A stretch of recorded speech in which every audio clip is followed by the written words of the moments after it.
Assalamualaikum warahmatullahi wabarakatuh. Waalaikumsalam warahmatullahi wabarakatuh. Bagaimana kabarnya?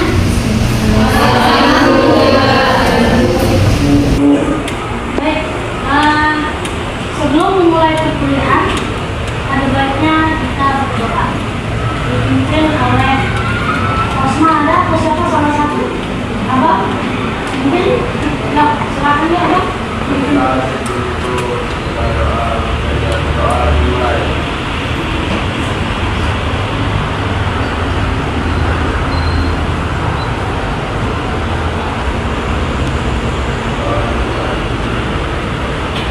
Baik, pada pertemuan kita kali ini kita akan membahas materi yang berjudul tentang pemikiran dalam pembaruan pendidikan IPS. Nah, di sini ada tujuan pembelajaran. Di mana tujuan pembelajaran yang akan kita bahas di sini itu ada 3. Yang pertama yaitu kita mampu mendeskripsikan apa itu pemikiran pembaruan pendidikan IPS di Indonesia. Yang kedua, kita mampu menjelaskan apa itu pemikiran pembaruan IPS di Indonesia. Dan yang terakhir, tujuannya adalah apa? Untuk menganalisa pemikiran pembaruan pendidikan IPS di Indonesia.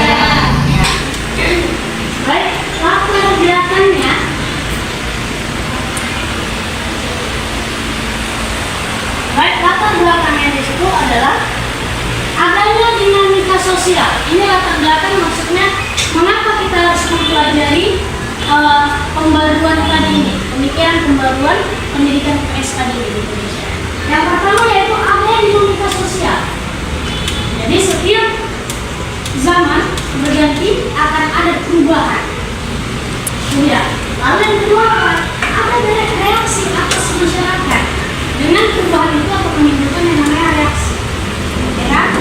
Lalu setelah itu keinginan menyiapkan peserta didik, PD itu peserta didik, tanpa percaya diri ya. Peserta didik menjadi warga masyarakat yang bertanggung jawab. Lalu setelah itu apa? Keperluan menghadapi perkembangan masyarakat yang semakin meningkat sesuai perubahan zaman. Itulah kenapa kita harus mempelajari mata kuliah ini dengan materi apa dari materinya? Apa dari materi kita? Pemikiran dalam pembaruan pendidikan IPS khususnya di Indonesia. Baik, kita lanjut. Kenapa pemikiran pembaruan pembelajaran IPS di Indonesia itu perlu?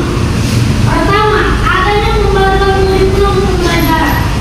Sebelumnya materi yang lalu sudah kita pelajari ya kan, tentang sejarah perkembangannya. Jadi di situ adanya pembaruan kurikulum pembelajaran, khususnya pada mata pelajaran IPS yang dilakukan sebagai salah satu upaya agar pembelajaran IPS dapat berkembang sesuai dengan zamannya. Lalu yang kedua, memasuki abad ke-21 yang ditandai oleh perubahan yang mendasar dalam segala aspek kehidupan, khususnya perubahan dalam bidang politik, hukum, sosial, ekonomi, telah menimbulkan perubahan yang sangat signifikan dalam sistem pendidikan di Indonesia. Inilah dia. Ini juga melandasi adanya pembaruan. Nah, pembaruan itu bagaimana? Dulu masa kurikulum mungkin KDK, KTSP dan sejenisnya, itu pendekatan yang dipakai adalah berpusat kepada guru sebagai pusat. Tapi seiring tadi adanya pembaruan tadi, sehingga ada pendekatan atau model pembelajaran yang dinamakan dengan SCL atau Student Centered Learning, yang mana dipusatkan kepada siswa atau peserta didik. Paham sampai di situ? Oke. Baik, di sini kita akan mengambil pendekatan model Yang pertama ada kecakapan belajar sendiri, yang mana di situ dikatakan strategi pembelajaran berpusat pada siswa untuk menyelidiki masalah dan menemukan informasi. Yang kedua ada kecakapan berpikir kreatif. Di sini kemampuan siswa dituntut untuk bisa menghasilkan ide-ide baru atau solusi dari permasalahan yang ada.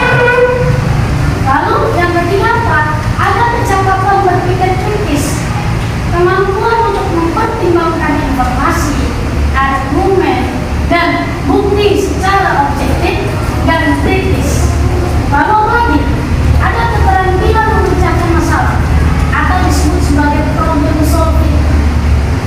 Di situ kemampuan untuk mengidentifikasi masalah yang menemukan solusi. Jadi di situ dia tuh ada identifikasi suatu masalah. Apa masalah yang terjadi? Identifikasikan dulu. Kenapa masalah ini terjadi? Lalu bagaimana cara menyelesaikan masalah tersebut? Paham ya? Di situ ya. Contohnya, misalnya ada siswa yang nakal. Apa masalahnya? Harus dicari dulu. Itu permasalahannya ada siswa yang nakal. Sehingga hasil belajar dia menurun. Apa? Gimana cara yang mengidentifikasikannya?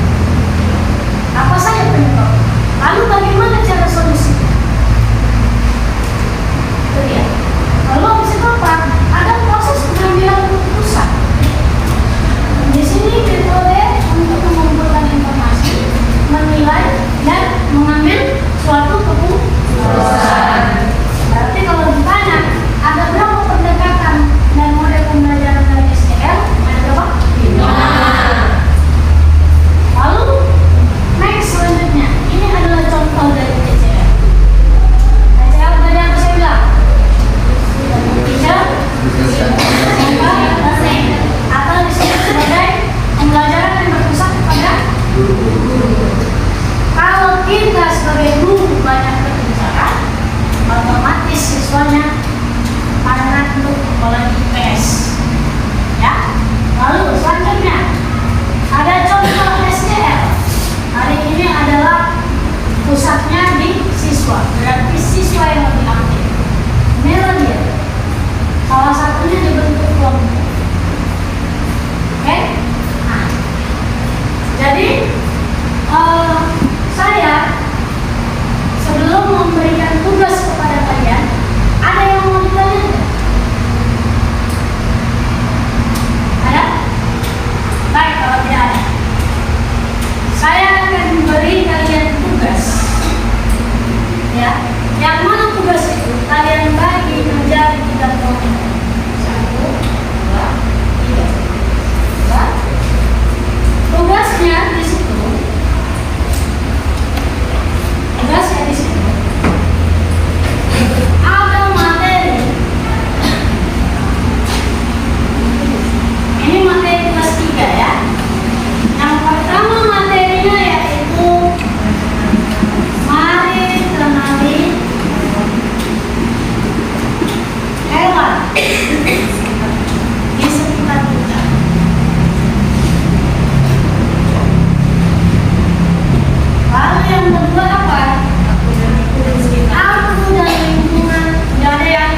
Kalian memakai metode apa yang kalian pakai? Inquiry. Yang mana sudah memakai SPL berpusat kepada siswa. Guru hanya sebagai hasilnya. Paham sampai di situ? Paham? Ada yang ingin ditanyakan?